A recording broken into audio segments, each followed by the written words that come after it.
But that, again, we've understood that it's been shifted. When you say again, it suggests that there was a previous postponement. A second time. Now, what is the first one? The first one was last week, was announced to be inaugurated today. But now we've understood that it's going to be shifted again. Not true. Indefinitely. That's what we understand. No, fake news. So give us the news, the fact of the matter. As far as I know, the campaign council has not been inaugurated. First, because the chairman of the campaign council, it is no secret, he was away in New York to address the United Nations General Assembly. The Director General of the campaign was also in New York for the same purpose. And there's no way you want to go and inaugurate a campaign council in the absence of the president, who is also the chairman of the campaign council. Nor do you expect the campaign council to be inaugurated when the Director General, who has the operational wing of the campaign, is also out of the country. And these are not facts that were not known to anyone. If somebody had published that, it must be an error. All right, interesting. So do you have an idea of when the inauguration will happen? Well, I'm aware that the president is back now, who is the chairman of the campaign council. I'm also aware that the DG of the campaign is not yet back. He said he will be back by weekend. And so I will expect that upon his return, there will be consultations looking at the president's crowded timetable, a schedule, and that of the DG. And once we have a clear date, that will be done. Is your candidate around too? The presidential candidate? I don't report to him every day. I'm not sure if he's around or not. I'm just imagining that since you know but that is not the president was not around, the DG is not around, I know you probably will know that. I know because you're now going to be working closely with the candidates. Because you are the DG deputy DG. When the campaign council is inaugurated and my office is activated, that is yet to be done. Now, what I've told you is not a secret show that the president traveled along with several other heads of state and government to New York to attend the UN General Assembly, and that he traveled with a number of governors and a number of ministers and a number of MDAs. So it's not a secret that I have revealed to you. We just wanted to get the first-hand information about your candidate, whether or not he's in the country. But since you said you probably don't know, I don't see him every day. Okay, so you don't know if he's in the country? No. How do you think your candidate stands, amongst the people that you have mentioned? I think he will come first. Really? Yeah. But the polls are saying otherwise. Which polls? There are about 3 of them. There is one that came out, just a moment, Your Excellency. There is a Bloomberg poll that says that if the elections were conducted, Peter Obi is in the lead as we speak. There was the ANAP NOI poll, which gave Peter Obi and the Labour Party in the lead. There is also the We Together movement poll that was also conducted, released yesterday, which also gave the Labour Party a lead. There was another poll which says the election, if conducted, that's the 4th one that I mentioned tonight, that says, look, there might be, the election might not be concluded on the first ballot. So in any of these polls, your candidate has not featured as the lead. It's okay. It depends on what weight you want to place on any of the polls. But you know, in this environment, all sorts of things happen. You conveniently ignore the findings of, is it Economic Intelligence Unit? That says from their own evaluation and everything, they believe as well you will win. You did this. No, I didn't get that. No, you won't get that because it's not convenient. It's not convenient. That may not be true. Those of us who are looking at the whole picture, we know that that was not the secret. Maybe it's available to you. It's not published in an unknown mushroom paper. Everything that I've said tonight have also been made public. Yeah. But the one that's what I'm making, that it was not convenient to make this one public. But maybe because it favors your party, that's why you have it. Some of us don't have it. Okay, maybe because this other one favors your preferred party, that is why you have it. You're not correct. You're not correct, sir. You are not correct to say that what I saw, that you couldn't see it.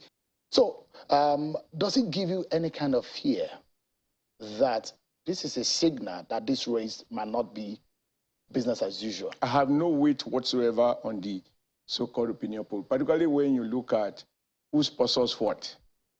I mean, you can afford, and it's probably convenient for some people to say there was one opinion poll which was sponsored by somebody you know is an open supporter of Peter Obi, and is entitled to resort to any tactics which he thinks might sway public opinion.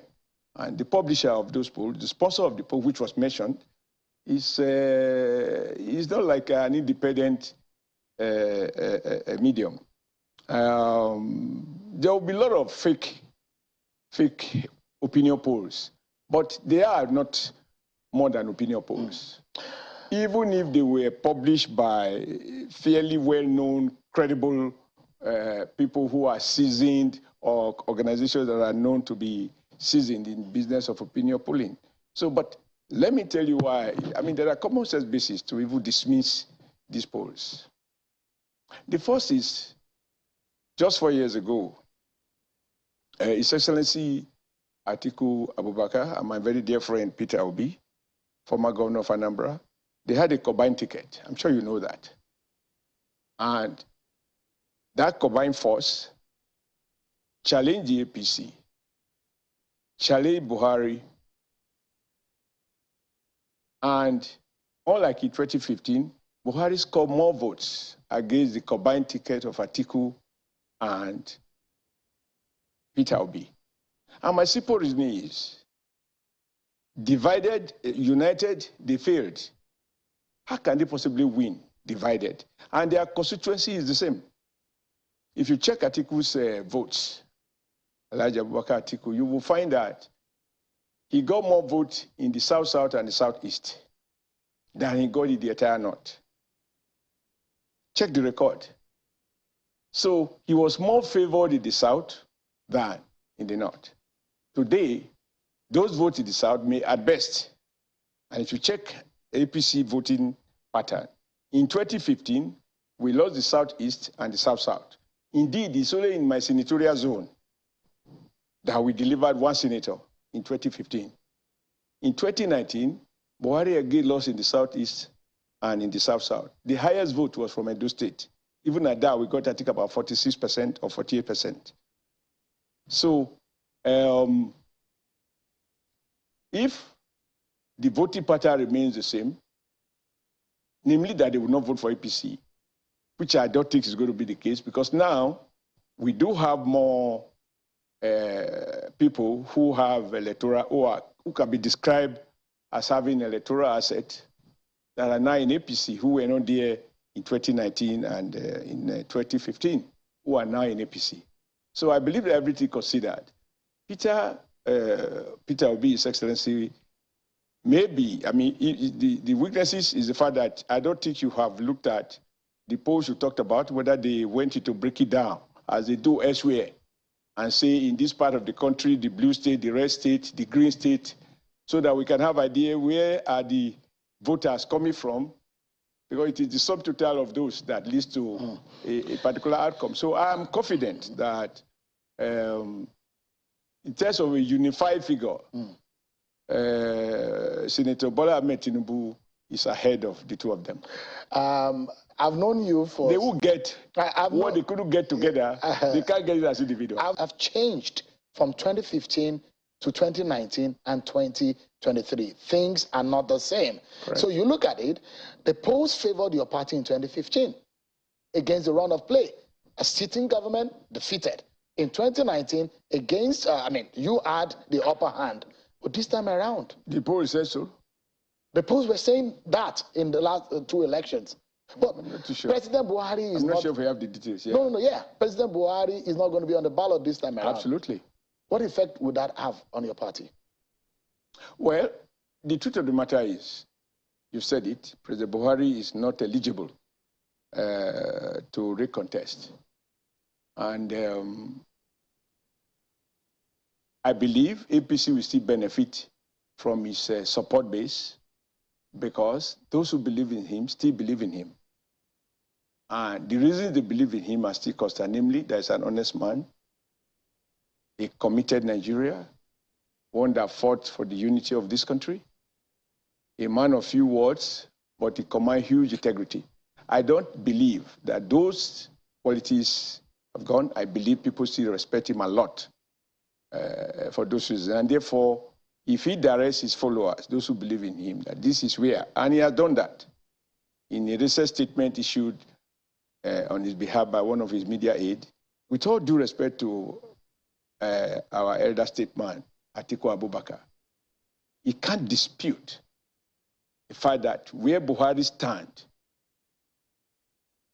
electorally, he can't speak.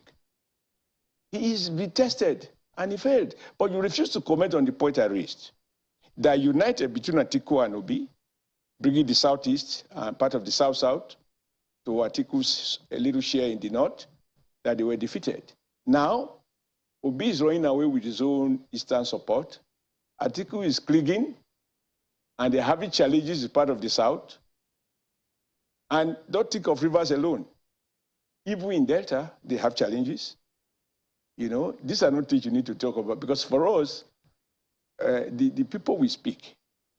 And don't forget, Asiwaju's wife is from Delta State. There are people, as much as they want to have their son of the soil as a vice president, they also want to have their daughter as first lady. But what about the internal issues? The likes of Babachi Lawa, the likes of Yakubu Dogara, that have stood publicly and spoken publicly about their agitation and their differences on the choice of your candidate, of Senator Kashim Shettima, and what they believe is the marginalization of their faith in this race. Don't you think that is going to be a factor in this election? And I wish you don't. That had discussed Dogara and Babacha. I will ask you to go to the record. In 2019, at the eve of the election in 2018, Dogara, who was elected on the platform of his APC, and he became speaker on the platform of APC, decided, along with Senator Bukola Saraki, to decamp back to PDP.